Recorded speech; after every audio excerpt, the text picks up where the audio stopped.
Aloha, c'est Kevin et bienvenue dans cette nouvelle vidéo. Ils sont bretons, ils sont surfeurs, mais aussi de drôles d'aventuriers des temps modernes. D'ailleurs, vous les connaissez peut-être si, comme moi, vous êtes passionné de surf et de voyage. Vous l'auriez certainement deviné, je vais vous parler ici du fameux trio de Lost in the Swell. Au cours de ces dernières semaines, ils ont parcouru la France pour promouvoir l'avant-première de leur dernier film qu'ils ont réalisé au Gabon. J'ai donc sauté sur l'occasion pour aller les rencontrer et leur donner une interview. C'était pour moi un grand moment dont je suis fier de partager avec vous les images.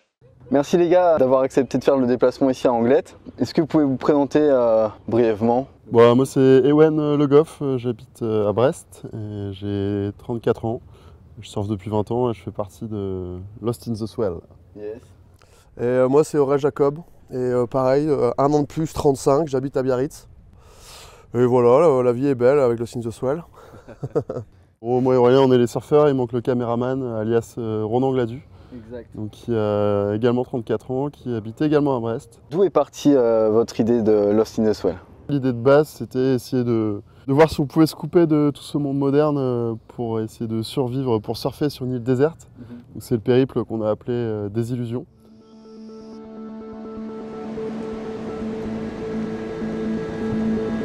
Il n'y a pas de secret, quoi. Il n'y a pas de secret, il y a une vérité simple, sobre, crue, quoi. Un truc. On propose du riz, du poisson et de la noix de coco. Et de fil en aiguille, on a réalisé d'autres projets. Suite d'après, on est parti en trimaran éco-conçu dans les îles Salomon. Yes. Toujours dans le but de rechercher des vagues insurfées, de rencontrer les populations locales, tout en alliant un aspect environnemental. Donc là, c'était la construction du bateau. Donc l'idée, c'était de remplacer les matières issues du pétrole par des matières naturelles, comme la technique qui est utilisée pour nos planches de surf. C'est un peu de là d'où est venue l'idée. Et depuis, on est reparti au Gabon durant 3 mois l'été dernier, avec un nouveau moyen de transport qui est le fat bike. L'idée, c'était de longer les vagues au plus près d'elles et pour partir également à la recherche de nouvelles vagues. Excellent. Pourquoi le Gabon? Pourquoi l'Afrique? Du fait que ce soit très peu peuplé. Yes. Donc le Gabon, en gros, il fait la moitié de la superficie de la France pour 1,7 million d'habitants. Donc c'est vraiment très faible. Et cette portion de côte-là était inexplorée également et recelait potentiellement de bonnes vagues. De plus, c'était inaccessible par la mer parce qu'il n'y a pas d'abri où abriter le bateau et inaccessible par la terre tout simplement parce qu'il n'y a pas d'infrastructure routière. Et donc le vélo prenait également tout son sens. Donc là, c'était vraiment le côté sauvage de cette portion de côte-là qui nous attirait. Et le côté découverte également. Et cerise sur le gâteau, surfer une nouvelle vague. Ok. Quelle démarche avez-vous entrepris pour réaliser un projet aussi ambitieux comme celui-ci? Combien de temps ça vous a pris? On a bossé, on va dire, une bonne grosse année avant de pouvoir partir. C'était un choix stratégique, après c'est sûr que ça a mis du temps à se décanter. Une fois qu'on est arrivé sur place, c'est pareil, à Libreville, il a fallu avoir les autorisations de la NPN, l'Agence nationale des parcs nationaux. On a été épaulé par un éco-garde en fait au début du voyage. Ça a duré 3 mois. Pendant 3 mois, on a fait quasiment une large partie de la côte gabonaise.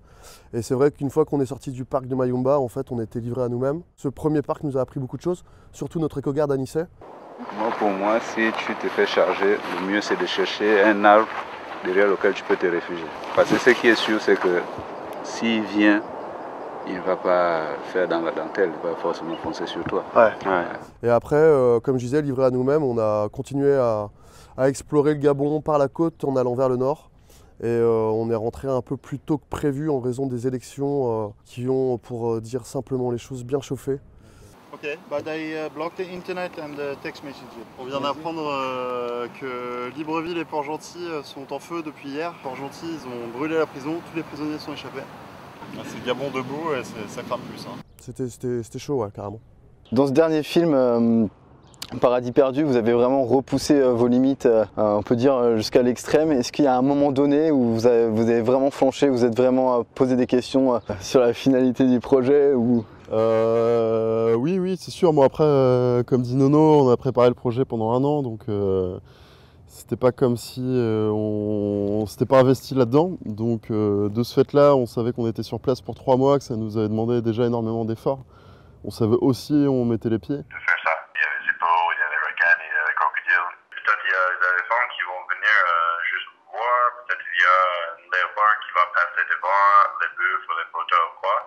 Mais le léopard au Gabon sont pas dangereux. En fait, je crois qu'il n'y avait jamais une attaque. Il peut arriver qu'un ou deux vous empêche de... Ouais. Parce qu'ils mangent, parce que... Parce qu'ils mangent, parce qu'il peut vous charger, ça peut vous empêcher de passer.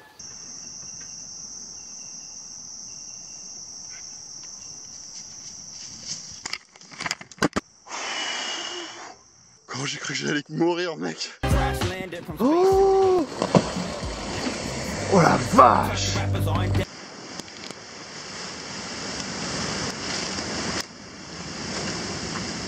Il était juste là. Énorme. Mais non, mais Nono, il fait n'importe quoi. Non. Non, viens là.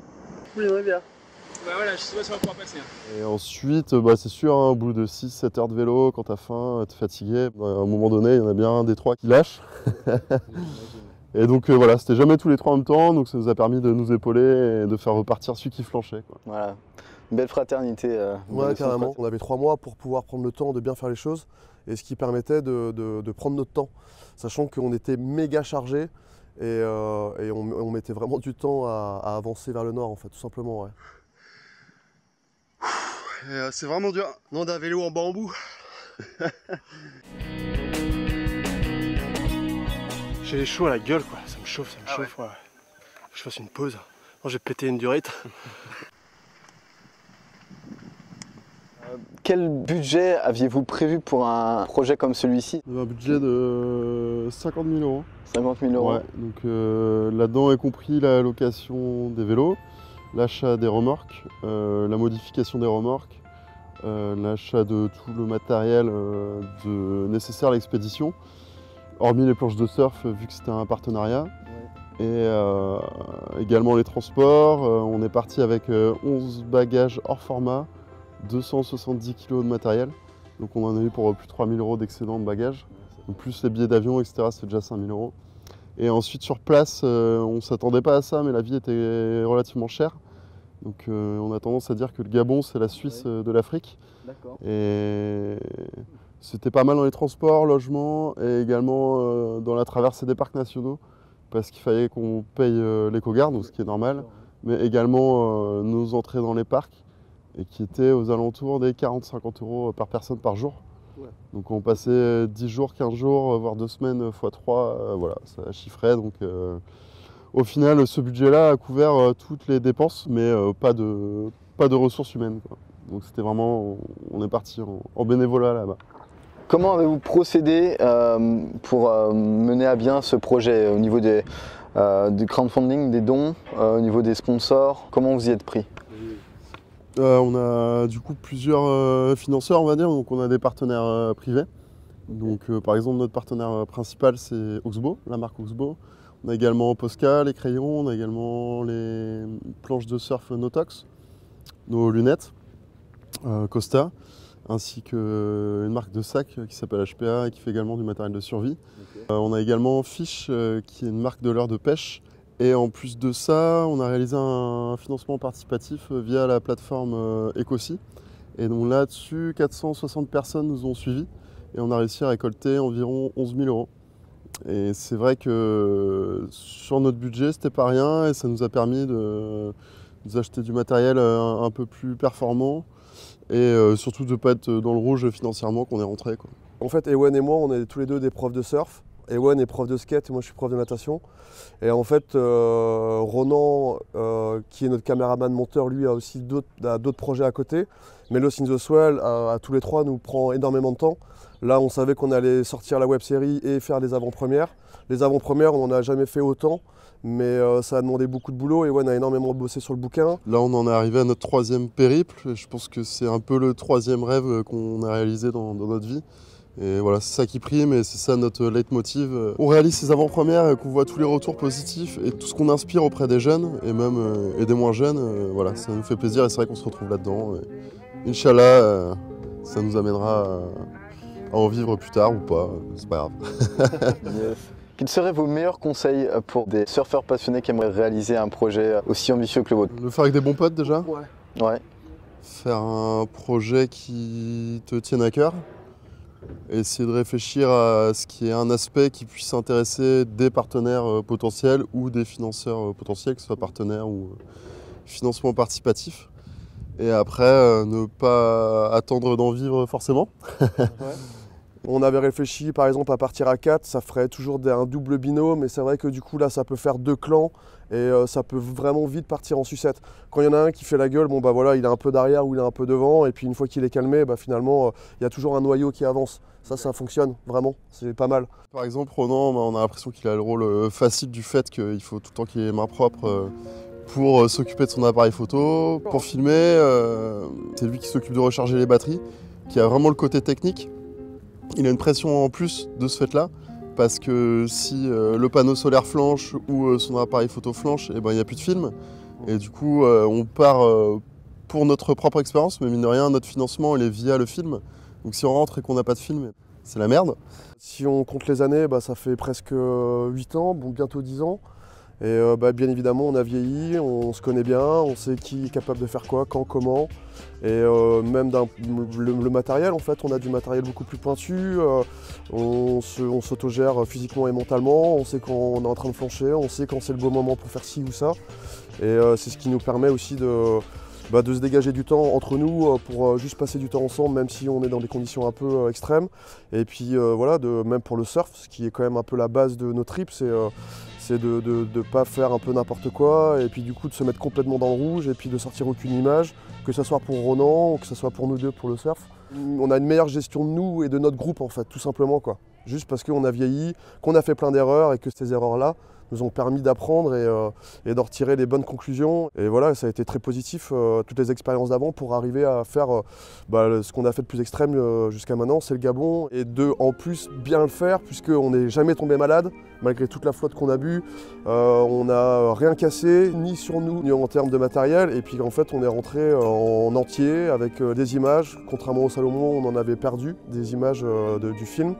Et c'est vrai que du coup finalement c'est hyper positif sur l'ensemble de tous les sujets qu'on pourrait aborder pour cette aventure-là quoi. Ça, on est en train de rentrer vivant en France. Un indice peut-être sur votre prochaine destination? Tout le monde nous pose la question et franchement on ne sait pas y répondre parce qu'on n'a pas de réponse. Ouais. Et on a des idées en tête, mais pour l'instant rien de concret. Voilà, pour répondre à la question, oui on va repartir, mais où, quand, comment, c'est impossible de répondre maintenant. Vous avez sorti un bouquin sur vos péripéties, donc je vous invite à le prendre sur votre site, c'est ça, hein, ouais, voilà, seul.com. Il y a tout le récit de l'aventure, les plus belles photos, ainsi que quelques conseils de survie et de gestion et d'optimisation de son corps. Et on vous invite à vous aussi à nous écrire et on sera présent pour répondre à toutes vos questions. Je vous remercie beaucoup d'avoir fait le déplacement. Plaisir, ouais. Et puis belle continuation pour vos prochaines aventures et puis voilà, bon vent quoi. Cool, merci. Yes, merci beaucoup. Yes. Ciao. Ciao, ciao.